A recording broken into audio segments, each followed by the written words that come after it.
Hello and welcome to TickleTrain. I know you're anxious to get started, so that's why I'm here. This video will walk you through the most common uses for TickleTrain and how to use it. But first, before TickleTrain can work for you, you need to set up your email credentials so it can send email on your behalf. You'll do that here. Choose your email host, Google, Yahoo, or other. In this case, it's Google's Gmail. We've provided a help video here to walk you through the setup.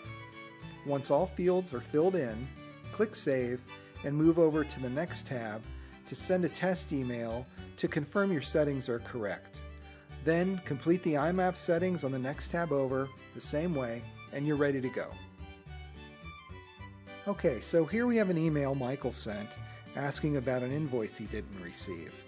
So let's use TickleTrain and turn this email into a task so I don't forget to send the invoice to him. In this case, I just respond to Michael and I click the TickleTrain button and choose the Work Task Tickle. This is the tickle I use for everything that I need to be reminded about at work. And it comes preloaded in your account. After clicking Send, this email will get added to the Gmail extension you see here to the right, and you can view everything you have in progress right there. And I'll also get an email reminder in my inbox reminding me of the task. When this reminder email comes in, I can do several things. I can decide I want to do this today and leave it as a reminder in my inbox. I can delete the reminder from my inbox and get the same reminder tomorrow. Or I can reschedule the reminder to some other time. Maybe I want to be reminded about this one in a couple of days, and in that case I would just click this button and I'll be reminded again in 2 days. You'll also notice in the reminder email the Notes button. This allows you to make comments related to the task and also the ability to add files. This keeps everything about the task in one spot, always accessible right from your inbox, the Gmail extension, or the TickleTrain website. Now let's use this email as an example. Michael is asking for a billing statement for last month's jobs. But this time I want to delegate the task to someone else. In this case, I'll simply reply as normal, but this time I'll include an email address in the CC field. When there's an email in this field, the reminder will get sent to that contact. Again, I'll click the TickleTrain button and click the Delegate Tickle. This also comes preloaded in your account.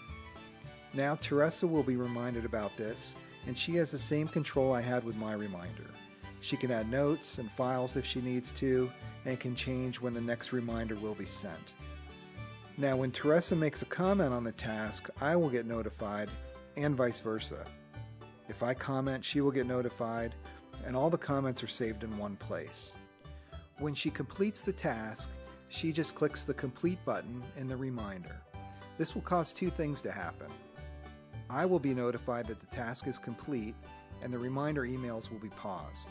It's then up to me, as the person who delegated the task, to review it, and if everything looks okay, mark it complete.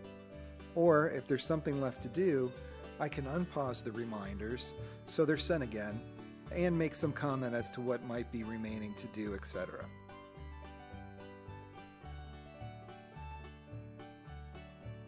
Next, let's demonstrate how TickleTrain can follow up on emails for you when you don't get a reply.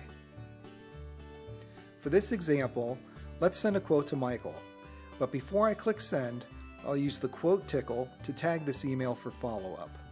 If I don't get a reply from Michael, TickleTrain will automatically follow up for me, encouraging a reply. So let's take a look how the Quote Tickle is set up. This one comes preloaded in your account, and you can see there are two email messages in this tickle. The first one is stored here, and the second is below it. You can add as many different follow-up emails as you want by clicking here. Each follow-up email has several options you can customize. First, let's look at the message area. This is the actual email that gets sent. Notice how the email is worded for following up on quotes. You have a full HTML editor here, and you can also use templates if you want a different look for your emails. You can see the contact's first name will be inserted automatically, along with my signature, and those tools are here in the editor. Next over is Schedule and Delivery. This shows the email will get sent after 3 days and a little after 11 a.m. Below, I'll point out I have approved before sending unchecked. If it was checked, the campaign would start out paused, and I would need to unpause it to make it active. This might be helpful if you get a lot of phone calls as responses to your emails and don't want anything sent out accidentally. As it is, it will send out automatically after 3 days. Lastly, we have tracking. If Michael does reply to my email, the follow-up email campaign will automatically delete. You'll also notice email open tracking. This will inform us if and when Michael viewed the follow-up email that was sent. Now, if the first email does not generate a reply, my second email is worded like this and will get sent 3 days after the first one.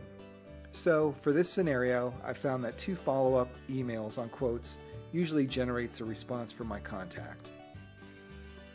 So far, we've covered 3 of TickleTrain's most common uses: converting emails into tasks, delegating and collaborating with others, and using it to follow up on emails you send. To conclude our video, I'd like to show you some other common scenarios and how TickleTrain can work with those situations and some advanced features. To begin with, I want to differentiate the 2 types of tickles you can use with TickleTrain. We have follow-up tickles and task tickles. Each tickle is triggered by using its unique email address found here. The follow-up tickle email address will always be placed in the BCC field of your email. And when this is done, TickleTrain sends your emails to the contact in the To field. Task tickles, on the other hand, can be used in the To, CC, and BCC fields, and those emails will always get sent back to you. Think of the task tickle as following up on yourself. However, if there is an email address in the CC field, the task tickle will send emails to that contact. So let's look at some scenarios when using the task tickles, since they can vary a bit. First is when we get an email from a contact that we want to convert into a task reminder for ourselves. We just reply with a task tickle in the BCC field. It's important to point out when using our Gmail extension and clicking the TickleTrain button, this is a shortcut that places your Tickle email address in the BCC field. It's not necessary to use Gmail with TickleTrain. You can simply put your Tickle email in the BCC field manually, like so. The other scenario was delegating the task to someone else when replying to the contact. The task tickle again was placed in the BCC field, and the reminder emails get sent to whomever is in the CC field. You can delegate the same task to multiple contacts by using more than one email in the CC field. But what if you get a phone call and you need to create a task for things being discussed on the phone? Simply compose a new email with your necessary details and put the task tickle in the To field. This reminder will get added to your to-dos the same way. Another common scenario is delegating a task to someone by composing a brand new email. Simply put the task tickle in the To or BCC field and put their email address in the CC field. The last common scenario is when you receive an email with attachments that you want stored with the task reminder. Instead of replying to that contact, use the forward option to reply to the contact and include your tickle in the BCC field like before. This will send the email and its attachments to TickleTrain, so all of the task content is stored together. Finally, let's look at the TickleTrain website and some more features of the Gmail extension. Clicking on the Campaign tab shows all of your activity. The icons on the right show whether the campaign is active or paused. A green light icon means it's active and your email was sent at the scheduled time. The pause icon means nothing will send and it will roll over to the next day until you unpause it or delete the campaign. Task tickles have the ability to store comments and notes. You can access that using this icon. Stage represents how many emails are left to be sent in the series. You have the same shortcut here to change the send time, like in the reminder emails and the Gmail extension, or you can use the calendar for more control. Most things are self-explanatory here, and once you start clicking around, you'll discover things on your own.